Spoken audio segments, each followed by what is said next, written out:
안녕하십니까. 일주일에 한 번 만나서 세월호의 의혹에 대해서 다시 짚어보는 시간입니다. 저는 상공사 목요포럼의 윤솔지입니다. 오늘은 또 새로운 좀 특별한 시간을 갖는데요. 여기 옆에 계신 분은 수연아빠 박종대 님이십니다. 안녕하십니까. 다른고 2학년 4반 수연이 아빠 박종대입니다. 네. 또 오늘도 함께 해주시는 네, 피해 당사자인 생존자 김성묵입니다. 네, 공순주입니다. 네.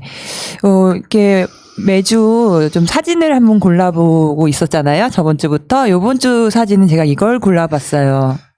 한번 보시면.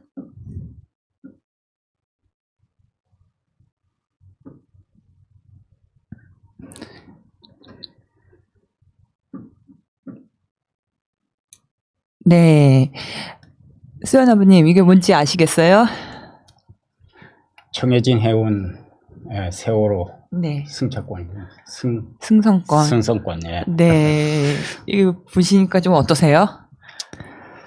저는 많은 그림과 뭐 영상을 봤지만은 네. 승선권은 오늘 처음 봤습니다. 솔직히 말씀드려가지고 가슴이 찡합니다.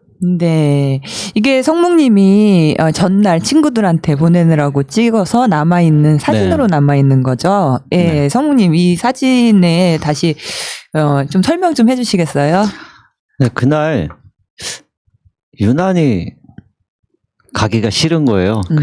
왜 그런지 모르겠는데 뭐 짐도 다 실어놨고 이제 승선권 받아서 가야 되는 시간을 좀 기다리고 있던 처에 친구들한테 보내주려고 제주도 가는데 너무 가기 싫다라는 거를 좀 괜히 SNS 상으로 좀 알려주고 싶어서 사진을 찍어서 주민번호 가리려고 가려놓고 올렸던 기억이 있습니다.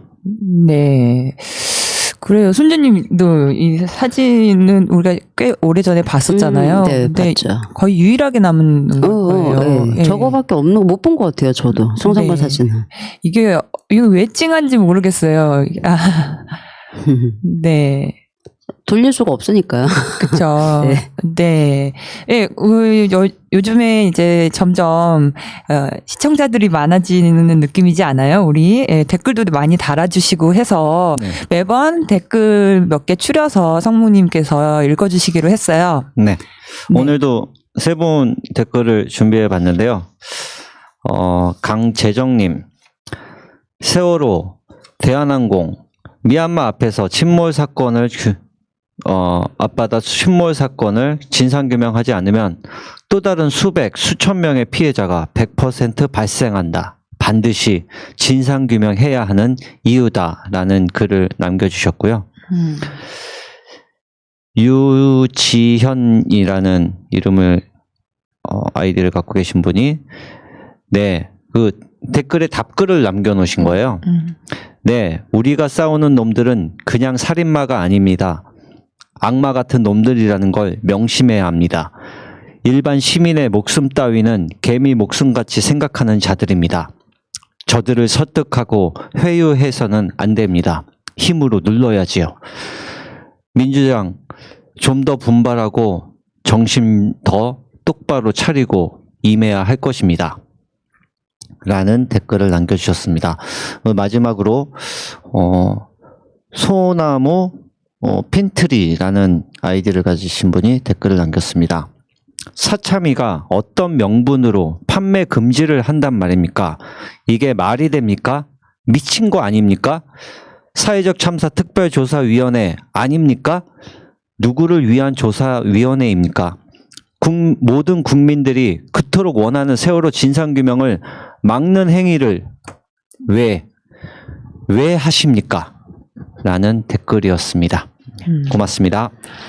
네. 순주님, 오늘은 특별한 시간을 가지고자 해요. 그렇죠? 네. 어떤 시간이라고 말을 해야 될까요? 드디어 네, 피와 땀이 묻어있는 4.16 세월호 사건 기록 연구 의혹과 진실. 수연 아버님께서 이제 쓰신 책이 나왔고요.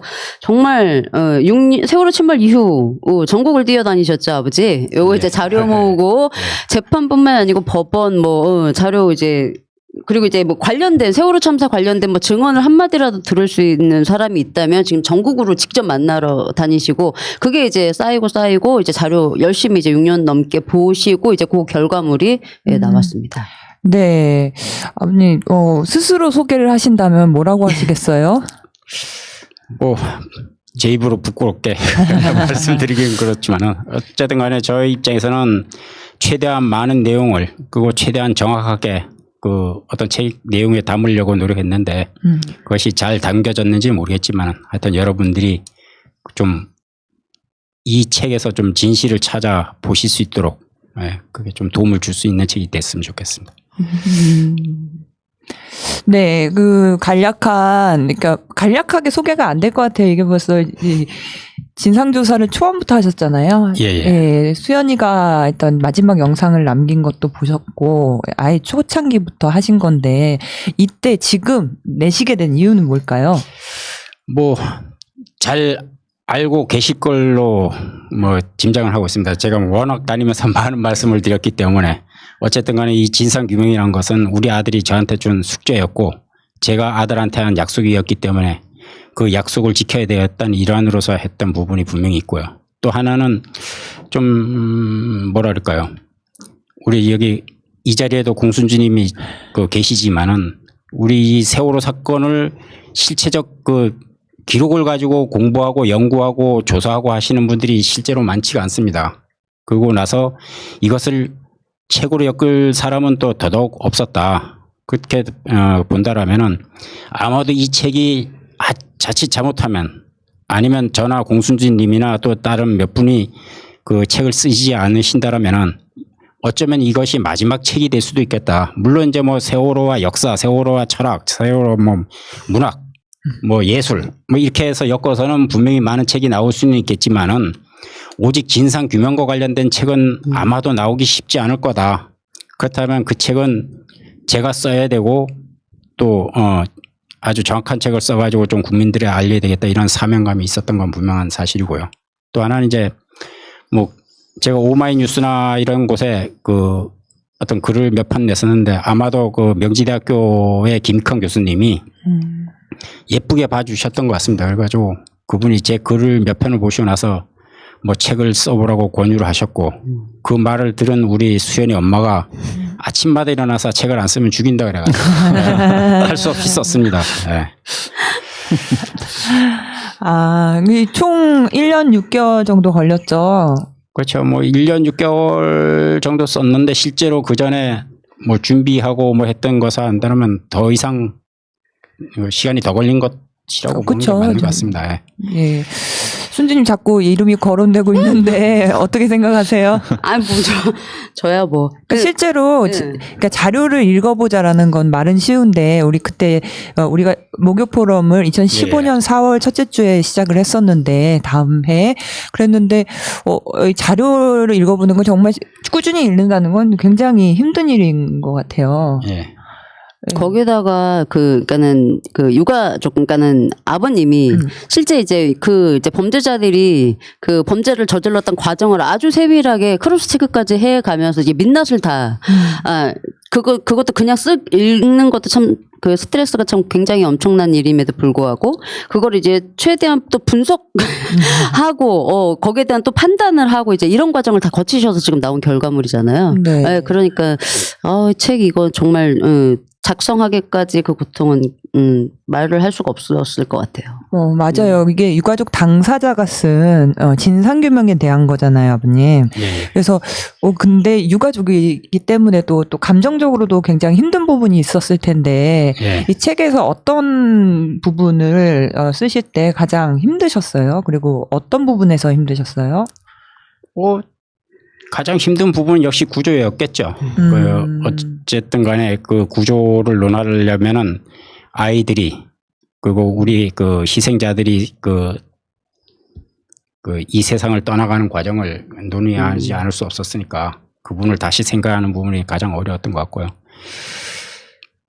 어쩌면은 제가 뭐 이 책 쓰면서 이제 가장 어려웠던 건 물리적으로 이제 시간과의 싸움. 그 당시에 저는 이제 회사를 다니고 있는 상태에서 한 1년 이상을 이 책을 썼기 때문에 그 일과 이 글 쓰는 작업을 이제 병행하는 데서 또 오늘 어려움이 분명히 있었던 것이고 또 이면에는 이게 이제 사실은 창작이 아니거든요. 글 쓴 건 맞지만은 보통 사람들이 창작의 고통을 느낀다고 하는데 저 같은 경우는 이게 창작이 아니고 반취의 고통이었다. 어쨌든 간에 그날 상황과 영상을 다시 봐야 되고 진술서를 봐야 되고 거기서 거짓말을 찾아내야 되고 뭐 이런 거기서 왔던 고통이 되게 심했던 것 같습니다. 네. 저도 예전에 간담회에서 수연이 아버님께서 말씀하시는 걸 들었는데 이게 갈수록 힘들어지는 거는 진술서 바탕이 되고 또 거기에서 또 진술을 하고 또 자료가 불어나고 이런 부분이 걷잡을 수 없는 상황이기도 하다고 하셨었는데 예. 그 부분 좀 설명해 주시겠어요? 글쎄 뭐 진술서라는 게 사실은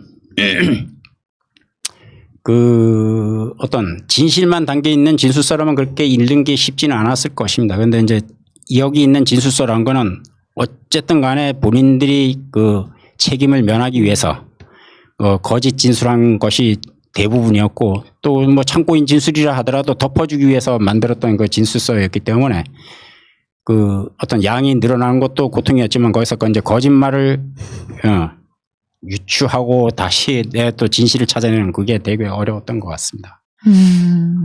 네, 그 독자들이 이거를 이제 저는 지금 사보시는 분들도 그렇지만 이게 그 대학생들이나 네. 이렇게 우리 아직 젊은 친구들이 네. 이 세월호를 겪지 않은 친구들이 이 자료를 볼 때 계속해서 쓰일 것 같은데요. 네.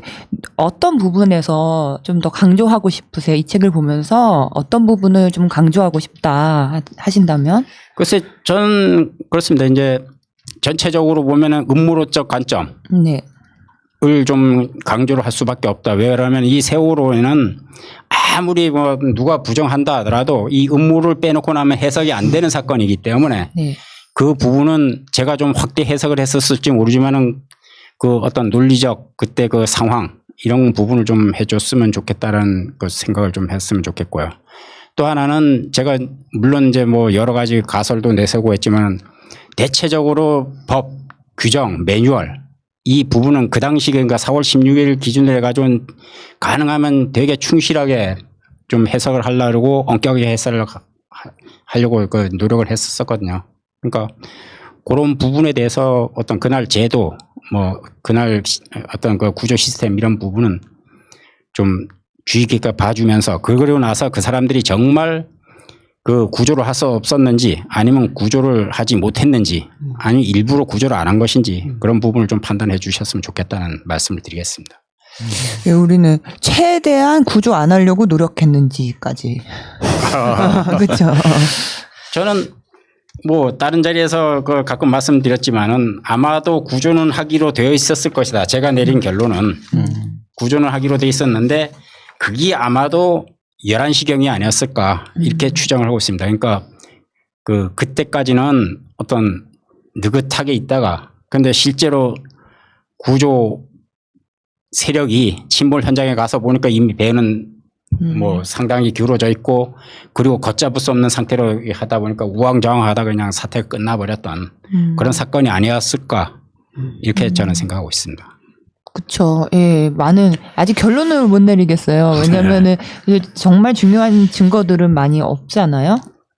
전혀 없다고 봐야죠. 네. 네. 그러니까 이 세월호와 관련된 그 증거는 이제 그 세월호 침몰 사건이 발생하기 전 증거, 그다음째 그 이제 침몰이 진행 중인 증거, 그다음째 그 끝나고 난 다음에 증거 이렇게 돼 있는데 뭐 맨 첫 번에 말씀드렸던 증거는 아예 구경을 할 수 없었던 것이고 두 번째 증거는 없애버리거나 공개 안 하면 그만이었던 거고 그 마지막 증거 같은 경우에는 이제 노골적으로 이제 잘못된 증거를 마련해 가지고 퍼뜨리다 보니까 아예 진실된 증거가 없었고 그것을 이제 저는 이제 그것이 실제로 이 얘네들이 어떤 관점에서 이걸 뭐랄까요 그 작성했는지 진실성이 있는지 없는지 뭐 그런 측면에서 이제 그 많이 검토를 했었고 제가 지금까지 내렸던 결론은 진실된 자료는 단 하나도 없었던 것 같다.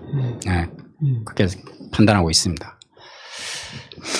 그 보면은 지난 우리 뭐 특조위가 있었고 지금은 사참위가 있고 그리고 여러 수사기관의 수사와 예. 그리고 그 감사원의 감사 정도의 자료들이 있잖아요. 예, 예. 근데 그 모든 곳에서 진실을 찾을 수 있는 뭔가가 단 한 번도 없었단 말이죠. 예, 예. 예, 솔직히 특조위나 지금의 사참이나 좀 뭔가 조직에 대한 똑같은 건가? 라는 생각이 들기도 해요. 이 좀 차이가 좀 있을까요?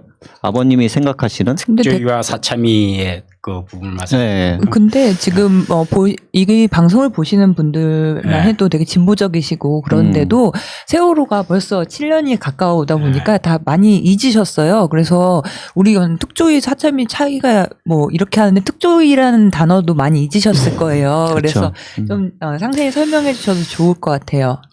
글쎄요, 그 특조위라 하면은 좀 여기서 제가 정확한 이제 조직명은 기억은 나지 않는데 2014년도에 우리 유가족들의 어떤 그 강렬한 바람에 의해 가지고 그 2014년 11월 7일인가요? 그때 아마 그 일기 특조위법이 이제 제정돼 가지고 2015년 1월 1일부터 이제 발효됐던 그 어떤 그 진상 규명 조직이었던 것 같고 어쨌든 간에 규모라든가 그런 측면에서는 일기 특조위가 월등했죠. 그 당시에 이제 정원이 일단 120명이었고 지금 2기 사참위 같은 경우에는 제가 알기로는 세월호 사건만 조사하는 사람들은 한 29명 내외였던 걸로 본다라면은 일기 특조위가 그런 측면에서는 그 인적 구성이라든가 확실한 우월적인 관계에 있었던 건 아닌가라고는 생각하고 있습니다. 반면에 이제 일기 특조위 같은 경우는 그때 박근혜 정권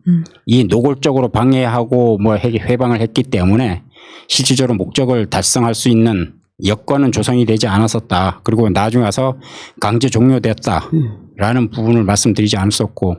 그러게 이게 지금 특조위라는 게 또 우리 문득 생각나면 첫 번째 우리 구호였잖아요. 세월호 특별법을 제정하라 해서 기소권, 수사권, 조사권을 확실히 해야 된다. 그런데 마지막에 기소권, 수사권이 포기가 된 조사만 할 수 있는 그런 거였었잖아요. 그렇죠. 조사만 하기로 되어 있었는데 실제로는 그 조사권마저도 보장이 안 됐던 조직이었죠. 그리고 말만 들어도 조사권에는 어떠한 권력이 없는 거잖아요. 수사나 기소 같은 거에 해서 엄벌에 처해야 되는데 그런 장치는 없었던 거죠. 그렇죠. 그래서 이제 문정권 들어오면서 사참위가 시작된 거라고 봐야 될까요? 사참이라는 게 사실상 박근혜 정권에서 패스트트랙의 산물이라고 봐야 되기 때문에 문정권의 어떤 그 세월호 진상규명 의지에 의해서 발생된 어떤 그런 조직은 아니라고 그쵸. 보는 게 옳습니다. 그러니까 일기 특조위가 강제 종료가 되고 난 다음에 그 어떤 이 가족과 4.1 연대와 이런 데서 이제 또 진상규명의 끈을 이어가기 위해서 이제 어떤 그 우리나라 법이 제도적으로 보장하고 있는 그 패스트트랙을 이용해서 우리 자체적으로 안 되니까 그것도 가습기하고 연합해서 그 임시 방편으로 만들었던 법이었고 그것이 뭐랄까요 그런 제정 과정은 패스트트랙의 절차를 밟고 있는 과정에서 이제 박근혜가 탄핵을 받아서 내려갔고 그리고 나서 이제 그 완전히 이제 그 이후에 문정권이 들어서고 난 이후에 이제 제정된 법이 이제 사참위 법이거든요. 그렇다면은 적어도 문정권이 이 사건에 진상규명 의지가 있었다고 한다면은 최소 그 법은 보완이 됐어야 됐다. 사이즈도 커져 있어야 됐고 그다음 권한도 조사 권한도 확실히 좀 줘야 되고 기간에 대한 부분도 그렇게 돼 있고 그랬어야 되는데 사실상 원안보다도 나중에 마지막 그 뭐랄까요 통과되는 과정에서 오히려 축소됐었다. 그런 측면에서 본다라면은 온전한 법이라고 할 수가 없고 이것에 지금 기대해 가지고 어떤 그 진상규명 운동을 벌이는 건 바람직하지 않습니다. 사실은 제가 제 입으로 이걸 가지고 얘기하면은 좀 그렇긴 하긴 한데 실질적으로 태생적 한계가 있었던 조직이 틀림없다. 그거 이제 앞으로 한 3, 4개월밖에 남지 않기 때문에 그렇게 3, 4개월 남죠? 12월 10일이 끝나는 날로 네, 알고 있습니다. 네. 그러면 저는 자진 납세를 할 것 같아. 우리 못할 것 같은데 어떻게 좀 도와주시라라든지. 근데 얼마나 사참위에 대해서 무지하냐면 어떤 언론이라든지 계속 뭔가 노출이 되면 뭘 하고 있구나를 알겠는데 그분들이 어떻게 구성됐는지도 모르겠고 어떤 걸 추구한다라고 말하는지도 모르겠거든요. 혹시 그게 뭔지 아세요? 글쎄요, 그건 사참위에서 직접 얘기를 하셔야 될 것 같은데, 그래요? 예, 제가 지금 뭐 사참위와 다투고 있는 상황에서 그런 말씀을 드린 건 적절하지는 않을 것 같고, 어찌됐건 간에 세월호 사건이라는 이 사건은 아주 높게는 박근혜에서부터 아주 낮게는 말단 해경 의경까지 관련된 사건이고 국방부, 해수부, 뭐 교육부, 안산단원고등학교, 경기도 교육청 해가지고 관련되지 않은 그 어떤 기관이 없고 사람이 없는 게 이 세월호 사건이거든요. 그런데 그것을 29명이 한다는 것 자체는 그 근본적으로 기간도 그렇고 숫자도 모자란다. 그러니까 애초에 태어날 때부터 진상 규명은 할 수 없는 조직이었다. 제가 봤을 때는. 그렇지만 이제 가족들 입장에서 본다면 그렇다고 또 안 할 수도 없는 입장이었으니까 걷어찰 수도 없고 끌어안을 수도 없는 조직이 아마 이기 사참위가 아니었을까. 저 개인적으로는 그렇게 생각하고 있습니다. 그런데 사참위에서 이번에 아버님께서 내신 책에 대해서 그렇죠. 가처분 신청을 했는데 손님 약간 짧게 설명해 주시겠어요? 일단 뭐 그 인쇄 및 판매 금지 가처분 신청을 했는데 그 부분에 대해서는 이제 수연 아버님의 말씀을 이제 하시겠지만 저는 이제 이 가처분 신청 사참위의 가처분 신청 포함 그동안에 이제 그 정보 공개 청구를 굉장히 많이 하셨잖아요. 정보 이제 세월호 관련된 기관들에. 그래서 오늘 아마 수연 아버님 말씀을 들으시는 시청자분들도 유가족 분한테 이렇게 막 진상규명에 대해서 이렇게 면밀하게 아주 또박또박 이런 얘기를 아마 처음 들으셨을 거예요. 보통 이제 말씀하시면 이제 아이들 말씀하시지 이렇게 막 정보가 어떻고 막 진상규명이 어떻고 이런 얘기를 하시는 경우는 없거든요. 근데 이제 요 조사 과정에서 이 가처분 신청 관련돼서 말씀도 이제 해주시겠지만 그런 걸 느끼셨을 것 같아요. 그러니까는 세월호 참사를 대하는 정부기관의 자세. 그러니까 사참위가 가처분 신청 포함 그동안에 그 정보 공개 청구 과정에서 겪으셨던 진짜 일들이 많으시거든요. 그런 거 좀 지금도 어떻게 대응하는지 좀 말씀해 주시면 좋으실 것 같아요. 제가 말씀의 취지를 잡아요. 가처분 신청하게 된 경위와 그 정보 공개 청구를 할 때 세월호 참사를 대하는 정부기관 공무원들의 자세 느꼈던 점 좀 변화가 있나? 제가 어찌됐건 간에 뭐 사참위로부터 자료를 받았던 건 맞고요.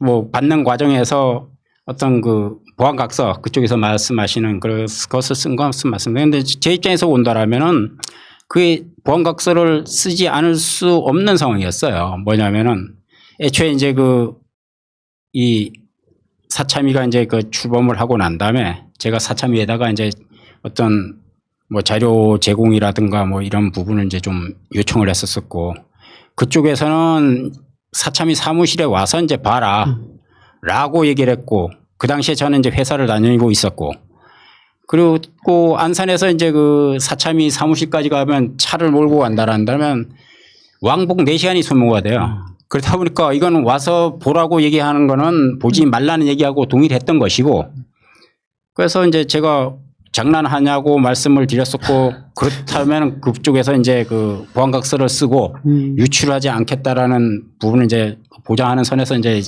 열람을 해서 이제 가지고 왔던 것이고 그 이제 그 다음에는 그쪽에서 요구한 건 이제 각서 취지대로라면은 보는 건 보되 절대 말은 하지 말라는 얘기거든요. 그쪽에 그렇게 보안각서에서는 쓰여져 있진 않지만은 어쨌든 간에 너 이거 보고 나서 방송을 해서도 안 되고 그 뭐 출판해서도 안 되고 뭐 해서 안 되고 그 얘기거든. 그럼 왜 봐? 뭐 이런 이제 의문도 생겼었고 뭐 그리고 제 입장에서 보면은 이제 그 어떤 그런 자료를 가지고 나서 이제 했는데 또 마침 언론에서 이제 그런 얘기도 많이 나왔었고 그래서 이제 뭐 그렇게 이 국민들에게 알려야 되겠다는 그 일념 하에 이제 뭐 별로 새로운 자료도 아니었고 그러게 그래서 이제 썼던 건데 이게 이제 뭐 갑작스레 이제 그 자료 유출을 하는 어떤 그런 사람 아니면 진상 규명을 방해하는 사람 조사 방해하는 사람으로 찍혀가지고 이제 뭐 떠들썩하게 돼가지고 오히려 제 자신이 좀 송구스럽기도 하고 내가 정말 나쁜 놈인가 하는 의문을 뭐 잠자기 전에 또 새벽에 일어나서 또 많이 해보고 뭐 그렇게 했습니다. 뭐 나름 그 정부에 대한 그 자료 공개 청구도 많이 하셨었잖아요. 그거는 제가 한 400건 정도 됩니다, 현재. 예. 그 뭐 본의 아니게 하다 보니까 정확히 세보진 않았는데 얼마 전에 400건 넘은 걸로 알고 있습니다. 그렇게 많이 하시면서 그 400건이 넘는 그 자료를 청구를 했는데 그거에 대한 자료를 받아보신 거는 뭐 얼마나 되실까요? 그거? 20, 30%도 안 될걸요. 왜 그러면 정보공개 청구 제도라는 게 그 사람들은 어떤 식으로 하는지 모르겠지만은 제 입장에서 보면은 그게 정보공개를 가급적이면 안 하기 위한 그런 법이에요. 따지고 보면은. 그러니까 거의 없는 거고, 뭐 그래도 이제 뭐 자기네들한테 탈이 없다라고 이제 생각하는 부분, 이런 부분은 이제 공개가 됐고 그거 가지고 이제 좀 제가 책에서 꿰어 맞췄던 부분이 있고 실제로 이제 제 책에서 그 4장인가요? 거기서 1, 2 구조된 늑장 출동의 비밀 같은 경우에는 그 정보 공개를 청구해서 사실상 그건 진실을 밝혔다라고 얘기를 해도 좋을 만큼의 어떤 증거가 들어가 있는 것입니다. 그래가지고 제가 그것을 기반으로 해가지고 세월호 특별 수사단에 제가 그 관련된 사람들 고발까지 했는데 그쪽에서는 아직까지 뭐 접수됐다라는 얘기까지도 안 왔습니다. 다른 때는 하니까 접수됐습니다. 어느 검사한테 배당됐습니다. 언제 와서 고발인 조사 받으십시오. 뭐 이런 것을 많이 받았는데 지금 세월호 특별수사단이라고 하시면 검찰 측을 말씀하시는 그렇죠. 거죠. 예. 그런데 제가 세월호 특별수사단에 지금 그 세상에는 알려지지 않았지만은 그게 뭐 언론이 제 그 고발장에 그렇게 고소장에 관심을 안 가지시니까. 그런데 제 개인적으로는 3건을 해놨습니다. 그런데 그 3건 중에서 가장 그래도 좀 자신 있는 게 아까 말씀드렸던 1, 2 구조대 특별수사자 늑장 출동의 비밀. 그 부분인데 아직까지도 거기에 대해서는 특별수사단은 뭐 답을 안 주고 있는 상황입니다. 네. 이게 세월호 참사를 대하는 정보기관들의 자세인 거죠. 문재인 정권의 자세죠. 네. 정말 힘들어요. 네, 힘들어요. 임기도 얼마 남지 않았는데. 예. 사실은 그 지금 문재인 대통령께서도 우리 그 특별법을 요구하는 시점에 그런 말씀들을 많이 하셨어요. 수사권 없이는 세월호 참사 진실은 묻혀질 수가 있다. 절대 밝혀질 수가 없다. 이런 말씀을 하셨었는데 아직까지도 솔직히 그 수사권이라든가 아니 아예 조사도 그 조사와 권한이 제대로 주어진 것 같지도 않아요. 솔직히. 그런 시점인데 지금 우리 그 세월호 참사 관련자들을 처벌할 수 있는 공소시효가 7개월밖에 남지 않았잖아요. 예. 그것에 대해서는 어떻게 생각하시는지 어떤 정부에 대한 바람이 있으신 건지 그런 것도 좀 묻고 싶어요. 어떻게 될 것 같아요? 공소시효 7개월 남았다는 거에 대해서 네. 어떻게 생각하세요? 너무 직선적인 그 질문이라 가지고 그렇습니다. 근데 하여튼 뭐 이 부분은 좀 앞으로 좀 따져봐야 될 부분이 있는 것 같은데 과거 우리 가족들도 그렇고 어떤 뭐 이렇게 제가 콕 집어서 말씀드리면 그렇지만 어떤 분들 혹자들 같은 경우에 이제 미필적 고의에 의한 부작위에 의한 살인을 우리는 그 해경이나 뭐 그 사람들한테 예. 관철시킬 것이기 때문에 공소시효가 중요하지 않다라고 말씀하셨던 분들이 있었었는데 뭐 요즘은 이제 다행히 그 부분은 이제 많이 사라진 것 같고 예. 근데 뭐랄까요. 어쨌든 간에 뭐 이 아까 말씀드렸듯이 다양한 계층의 사람들이 이 사건에 개입이 돼 있고 한다라면은 이 세월호 사건과 관련된 게 살인죄만 적용되는 것은 아니고 그렇게 돼서 한다라면은 공소시효를 법률적으로 공소시효를 논의하지 않을 수는 없을 것 같고 그 7개월 남은 건 뭐 틀림없는 사실이고 대한민국 모든 법조인들이 나서서 걱정하지 말아라. 박근혜 때는 그 사람들이 그 어떤 이 진상규명을 방해하고 못하게 했으니까 시효 중단됐다라고 주장한다라면 모르겠지만 그렇지 않다라면 현실적으로 법적으로는 뭐 공소시효 7개월이 남은 게 맞고 현실적으로 지금 나가는 진도를 봐가지고는 절대 그 부분이 극복되지는 않을 것 같고 유가족으로서는 되게 좀 예, 떠나서 예, 정말 죽을 지경이죠. 예. 지금 말씀하신 것처럼 많은 조직들, 많은 기관들, 그리고 그에 포함된 많은 사람들이 어떤 자리에 있든 다 살인죄를 적용받기에는 어렵잖아요. 실질적으로 지금 뭐 3년, 5년 지난 공소시효에도 포함되는 분들이 너무나 많을 텐데 그들은 다 이제 면죄부를 받게 된 거나 다름이 없죠. 그렇죠. 다 받았죠. 또, 예. 또 그들을 수사할 수 있는 여건도 안 되는 거고. 그래서 그 많은 조직들, 많은 기관들을 수사하기 위해선 대통령 직속 특별수사단이라는 어떤 체계적인 수사기관이 필요하다고 이렇게 주장을 하고 있는데 이런 부분들에 대해서는 어떻게 생각하세요?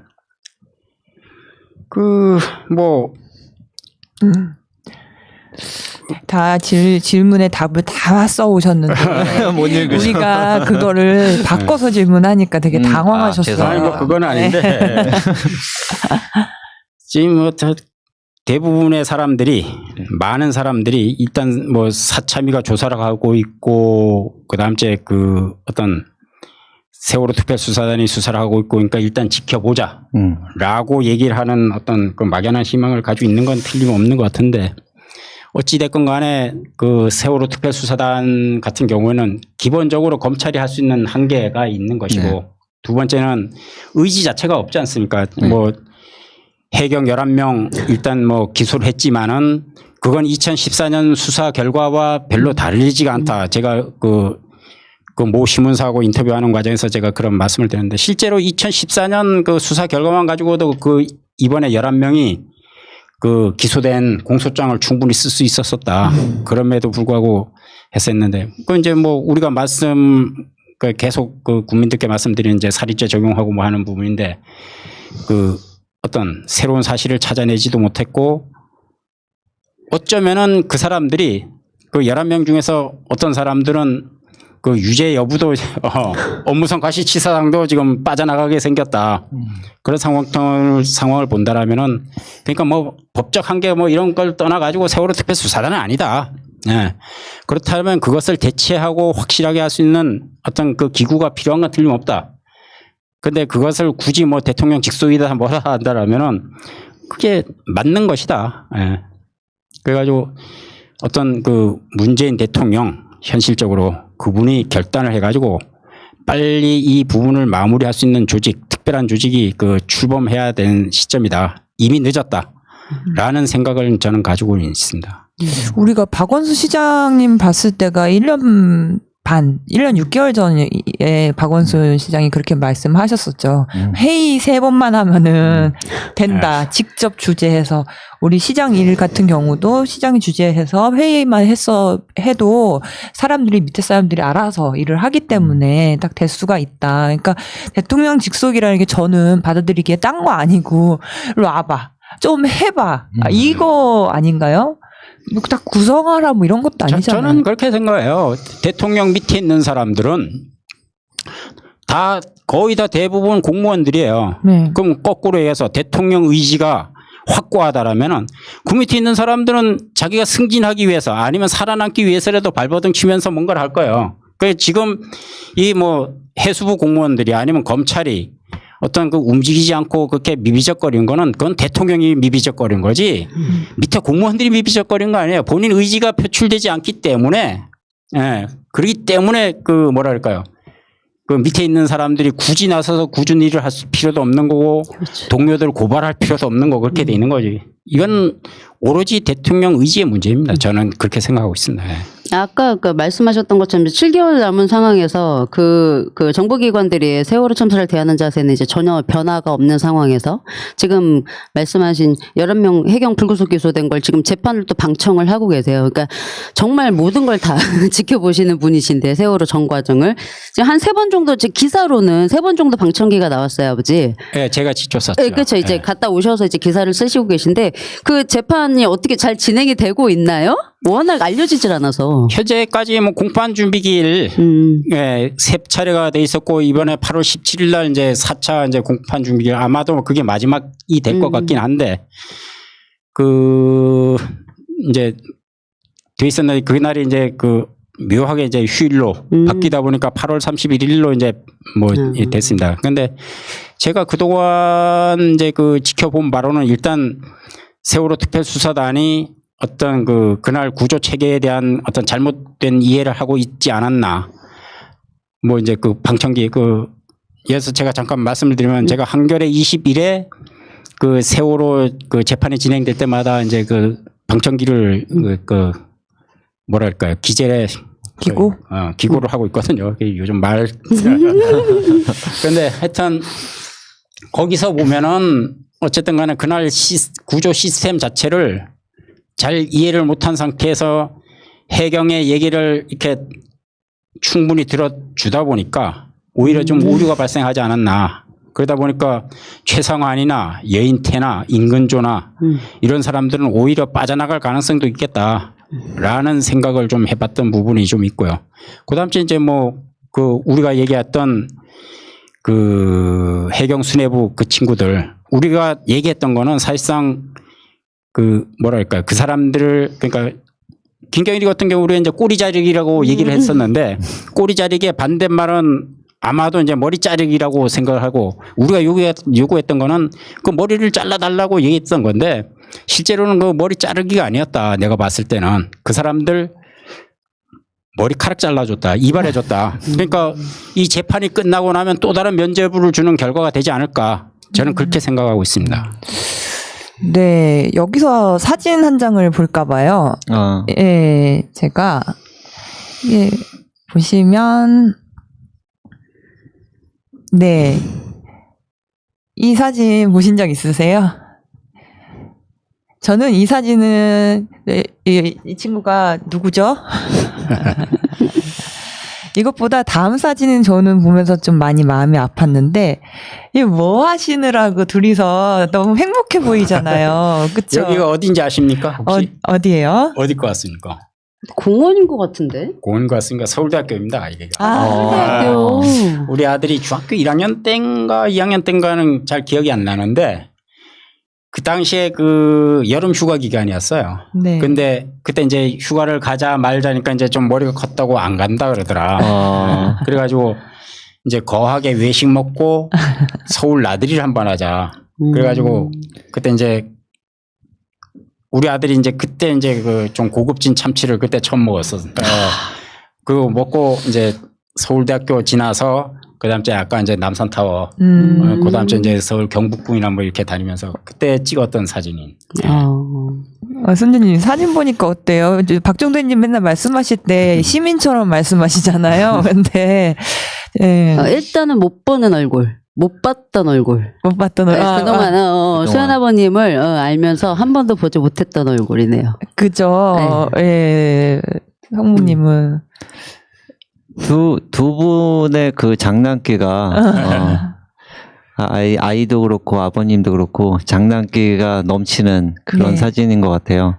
꼭 왜 이렇게 손을 이렇게 맞잡은 그 기싸움하는 것 같은 그런 거 경험해 보신 것 같은데 저도 아버님이랑 저런 어떤 움직임을 해본 적이 없거든요. 되게 부럽기도 하고 그러네요. 그 전 수연 어머니랑 수연 엄마랑 친해서 수연 엄마가 그 기억하는 모습이 그 떠나던 날 아침에까지 둘이서 엉겨붙어서 자고 계셨다면서요. 수연이랑 그래갖고 뛰고 출근하고. 제가 원래 잠을 자면은 이렇게 안고 자는 걸 좋아했고 특히 이제 우리 아들 팔베개 해준 걸 제가 되게 좋아했어요. 그래가지고 그 낮잠 자거나 하면은 이제 일로 와, 자자 여러분. 자기가 잠이 안 와도 와서 이제 내 팔베개를 하고 있다. 내가 자면은 이제 살짝 도망가고. 네, 그랬던 적이 많이 있죠. 예. 근데 좀 수연 아버지를 꼭 지켜보면서 그런 생각을 한 적이 있었어요. 예전에 영화 중에서 리암 니슨이 나온 테이큰이라는 영화 아시죠? 그게 1편이 성공했었던 이유 중에 하나가 저는 시원하게 보복했다. 아빠가 직접 막 그랬는데 이제 그 무력으로 했다라고 한다면 지켜보는 마음으로서는 그 마음으로 계속 살고 계신 것 같다랄까요? 예. 저도 자료도 다른 데서 보시는 것도 아니에요. 수연이 방에서 수연이 쓰던 책상에서 네. 그렇게 보세요. 그러니까요. 진짜. 아니, 수연이 얘기는 꼭 하고 싶었어요. 왜냐면 너무 시민처럼 말씀하셔서. 글쎄요, 뭐 저는 이 진상규명 작업을 하면서 가장 이제 좀 그 언론과 이런 게 대해서 좀 안 좋았던 그게 이 가족들한테는 이 눈물을 요구했지 어떤 시체적 진실과 관련된 부분을 얘기를 하지 않았었던 부분이 좀 저는 이제 참사 이후에 상당한 시간이 지나고 나서부터 그 기록을 읽기 시작하고 그러다 보니까 이제 뭐 아주 그렇게 뭐 진실을 꿰뚫어 보지 못하지만은 그래도 남들보다 좀 많이 안다고 생각하고 그래가지고 언론이나 이런 데서 좀 그런 부분을 좀 논의하고 싶었는데 그 기회를 안 주더라고요. 심지어 이제 어떤 방송사들 같은 경우에 이제 자료는 나한테 받아가지고 가서 프로그램은 본인들이 만들고 그러고 나서 멘트는 사참위의 사람들한테 가서 따더라. 근데 되게 기분이 좀 언짢더라고. 아니, 육아조정은 저런 거 하면 안 돼? 왜 우는 것만 시켜야 돼? 뭐. 그러다 보니까, 그리고 이제 의도적으로 이제 어떤 그런 뭐 눈물을 요구하는 자리 아니면은 그런 어떤 방송 인터뷰 같은 경우는 사실은 응하지 않으려고 노력을 많이 했습니다. 우리가 알고 싶고 알리고 싶은 건 진실이지 이 아픔을 알리고 싶은 건 아니다. 진실이 밝혀지고 모든 것이 된다라면 그 자체가 국민들이 다 알 수밖에 없는 상황인데 굳이 왜 그 본질은 빼놓고 나가지고 그런 눈물 보이면서 그 동정을 살려고 그러냐. 저는 그걸 좀 많이 스스로 좀 이렇게 경계심을 가지고 한 6, 7년을 살아왔던 것 같습니다. 그래서 지금 사진 고른 걸 제가 말씀을 안 드렸었어요. 사진이 나의 거다 이런 거는. 그래서 다시 보시니까 어떠세요? 얼굴 표정이 진짜 다르네요. 네, 그렇죠. 실제로 우리 가족들 자체가 저만 그런 게 아니고 많은 사람들이 참사가 겪고 나가지고 얼굴 형태 자체가 다 많이 변했습니다. 그러니까 뭐 주름살도 이제 많이 늘어난 게 웃는 주름살이 늘어난 게 아니라 찡그린 얼굴. 저 같은 경우 뭐 잠을 자도 이를 악물고 잤으니까. 그때하고는 좀 틀리죠. 지나놓고 나서 보면 저 때가 행복했던 때였었습니다. 뭐 아픈 사람도 없고 그렇다고 애들이 또 공부를 썩 못하지도 않았었고 뭐 그것도 뭐 회사에서 제가 또 못 나가는 상태도 아니었고 그러다 보니까 저 때는 행복한지 몰랐는데 지금 와서 돌이켜보면 저 때가 행복했던 시절이었다. 누가 봐도 행복 웃음이 막 그래서 저것은 제가 많이 보고 있는데 지금 다시 돌이켜 보면 후회되는 부분이 어떤 거? 참사와 관련돼서는 어쨌든 간에 진상규명과 관련된 것이죠. 그런데 정말 그때서부터 지금까지 땅을 치고 가는 거는 아이 장례식 친 거다. 사실상 진상규명과 관련된 확실한 어떤 제도적 보장을 받거나 아니면 실질적으로 진상규명을 하지 않았다라면은 아이 장례식을 나도 그렇고 다른 분들도 치르지 말았어야 됐었다. 아마도 그렇게 했었더라면은 판도가 좀 달라졌을 수도 있었을 것이다.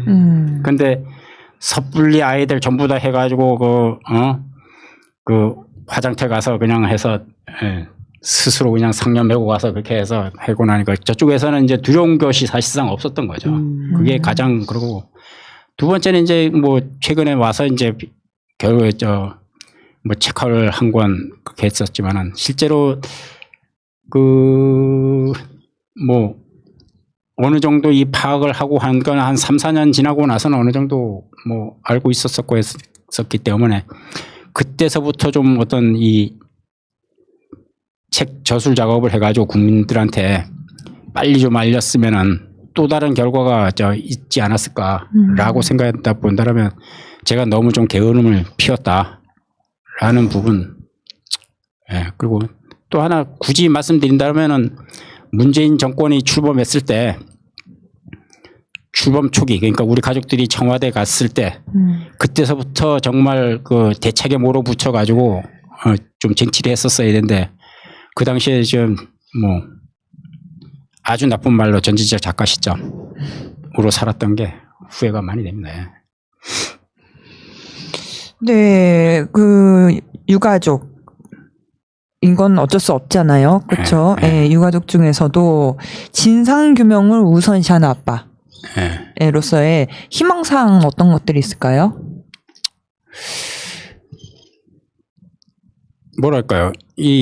어쨌든 간에 저는 이 세월호 사건을 그 정확히 정의를 하고 그리고 나서 모든 사람들이 그 자료만 열어보면 이게 세월호 진실이야.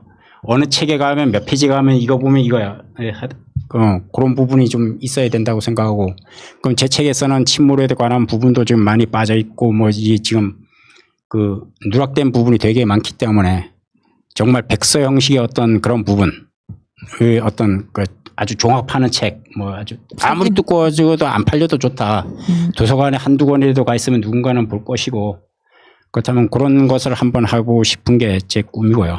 또 하나는 그 뭐 과거에도 제가 가협에도 좀 많이 말씀을 드렸던 기억이 나는데 어쨌든 간에 제가 가지고 있는 기록 아니면 지금 시중에 떠돌고 있는 세월호의 모든 기록을 모아가지고 데이터베이스를 구축해가지고 모든 연구자들이 정말 해서 보면은 찾아볼 수 있는 그래가지고 그게 어떤 실질적 연구에 그러니까 지금 뭐 사참위는 법에 막 묶여가지고 자료를 공개를 안 하고 일기특조위도 그냥 갖다 꽁꽁 싸매놓은 상태고 재판 기록 같은 경우에도 이제 제가 좀 입수해가지고 뭐 이렇게 언론사나 뭐 아시는 분들한테 했지 여전히 묶여 있는 상태고 그러니까 나머지 그 세월호를 좀 연구하고 싶어도 자료가 없어서 못 하시는 분들이 많거든요. 그런 제약을 좀 한계를 극복해 주는 거 이게 제가 수연이 아빠로서 해야 될 어떤 그 최급선무의 어떤 그 임무가 아닌가 희망이 아닌가 이렇게 생각을 하고 있습니다. 네. 네, 뭐 그런 생각도 들어요. 그 세월호 참사뿐만 아니라 많은 어떤 그 정의롭지 못한 불합리적인 일 때문에 그리고 그런 어떤 권력에 의해서 자기의 목소리를 내고 싶어도 내지 못하는 상황 그런 데서 조그만 작은 진실이라도 찾고자 뭐 여러 문제점들에서 찾고자 노력하시는 분들 또한 이런 시작이 되지 않을까. 이 세월호 참사 이런 책이 발간이 되고 또 어떤 데이터베이스가 구축이 되면서 많은 관심 있으신 분들이 정의는 찾아야겠다는 생각을 갖고 계신 분들이 어느 한 자료뿐만 아니라 여러 그 자료를 통해서 자기 의견뿐만 아니라 여러 내용들을 확인해 볼 수 있는 시간을 만들어줄 수 있다는 그런 생각이 많은 일들을 그렇게 변화가 만들어질 수 있다고 봐요. 그래서 참 좋은 의견이시고 앞으로도 당연히 그런 어떤 시대적인 어떤 명분이 세워져야 되지 않을까라는 생각도 드네요. 네, 아까 이제 아버님께서 얘기하신 그 있잖아요. 눈물을 요구하는 언론들, 눈물 포인트가 어디냐. 그래서 저는 지난 동안에 그런 전화 많이 받았어요. 누구네 가족을 이번에 실을까요? 거기에 사연이 있나요? 뭐 이런 거를 물어보는 쪽이 많아서 예, 그걸 철저히 경계를 되게 많이 하셨어요. 그렇죠? 그래서 이제 외모로 봐도 그렇고 말투도 봐도 그렇고 책도 봐도 그렇고 뭔가 되게 몸이 건조하신 그런 느낌이 나는데 사실은 수연이랑의 관계가 되게 돈독했고 특히 이 수연이가 아빠가 이 세상에서 하고 가야 될 리스트를 만들어줬잖아요. 예. 예, 그 얘기 해볼까요? 돌아오셔서 집에서 수연이 서랍에서 수연이의 버킷리스트를 발견하셨던 거고, 예. 그 중에 몇 가지는 그러니까 몇 가지였죠, 모두? 20가지로 정확히 기억 안 나요. 이제 우리 기억도 안 나. 20가지였던 것 같아요. 예. 예. 그 중에 이제 자서전 쓰기가 있었죠. 뭐 책 3,000권 읽기가 있었었고 자서전 쓰기 있었는데 저는 이 책이 그 자서전 쓰기의 그 심정으로 쓴 건 맞습니다. 버킷리스트에서. 예. 예. 그래서 하나가 더 채워졌네요. 예, 그렇다고 보면 될 거고. 책은 뭐 제가 그 여기 오기 전에 그 상공 바인더 7cm짜리 상공 바인더 그걸 해봤는데 그 이제 제가 양도 줄이고 그다음 이제 그 종이도 아끼게 해가지고 양면으로 해서 그 상공 바인더 기준에서 한 250개 되더라고요. 250권. 그러니까 그거 뭐 한 번씩만 읽었다 하더라도 한 300권 정도 읽었다고 보면 되니까 앞으로 제가 3,000권은 절대로 못 읽을 것 같고 그러면 그 책이라고 생각하면 그것도 꽤 많이 읽은 편에 속한다. 그러니까 속사정 모르시는 분은 늦깎이 고시생인 줄 알고 항상 맞아, 책가방 맞아. 메고 항상 한쪽에는 바인더를 이렇게 두꺼운 거를 항상 이렇게 들고 다니시거든요. 맞아요. 노트북하고. 또 수연 엄마가 수연이랑 너무 닮아서 저는 볼 때마다 잊지 않을 수밖에 없어요. 그쵸? 네. 네, 오늘 같이 수연 아빠랑 얘기해보니까 어때요, 성국님?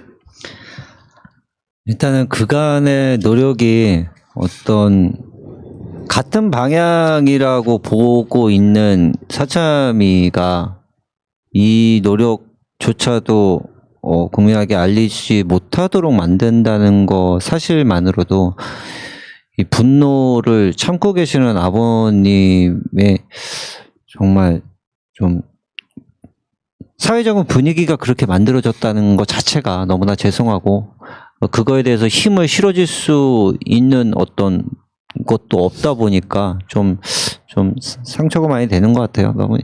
성모님이 이 말씀하시니까 갑자기 낯서네요. 본인도 피해 당사자인데. 네, 순주님은요?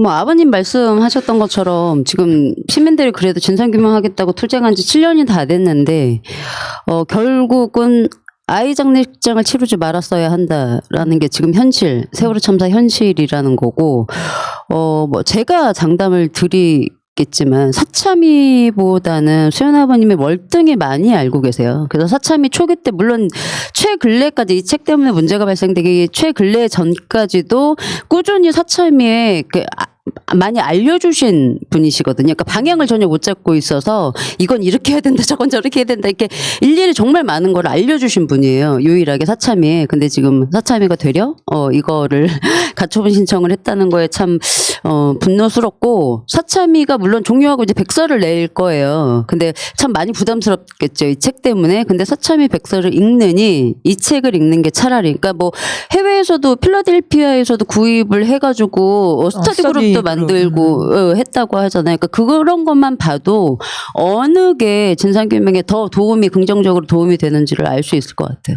네, 수연님, 그렇게 안 나오시겠다고 하는 걸 저희가 3명이서 끌고 왔는데요. 마지막으로 한마디 해주신다면 어떤 게 있을까요? 글쎄요, 제가 제 책 맨 마지막에 보면 나가며의 맨 마지막 부분이 있습니다. 그러니까 우리 유가족들은 대한민국 국민이면 건너서는 안 되는 강을 건너고 있다. 뭐 지금 한 7년 가까이 건너고 있지만 여전히 지금 강의 한가운데 서 있다. 우리 유가족들이 길을 잃지 않고 이 강을 무사히 건너가도록 좀 많은 국민들과 독자들이 좀 도와주셨으면 좋겠다라는 말씀을 드렸는데 제가 앞으로도 그렇고 지금도 그렇고 계속해서 드릴 수 있는 말씀은 이 진상규명과 책임자 처벌이 끝나지 않는다라면 그 말밖에는 좀 드릴 말씀이 없을 것 같습니다. 하여튼 많이 도와주실 것을 좀 부탁드리겠습니다. 네, 세월호 다시 짚어보는 의혹 오늘 여기까지 하겠습니다. 시청자 여러분들 감사드리고요. 또 다음 주에 뵙겠습니다. 감사합니다. 감사합니다. 고맙습니다. 수고하셨습니다. 저들을 물리치자.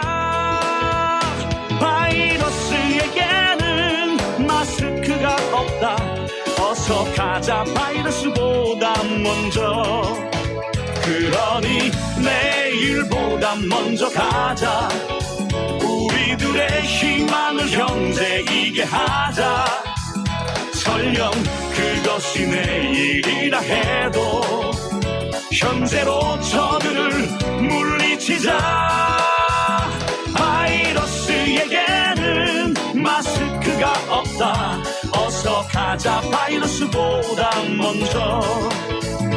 바이러스에게는 마스크가 없다. 어서 가자 바이러스보다 먼저.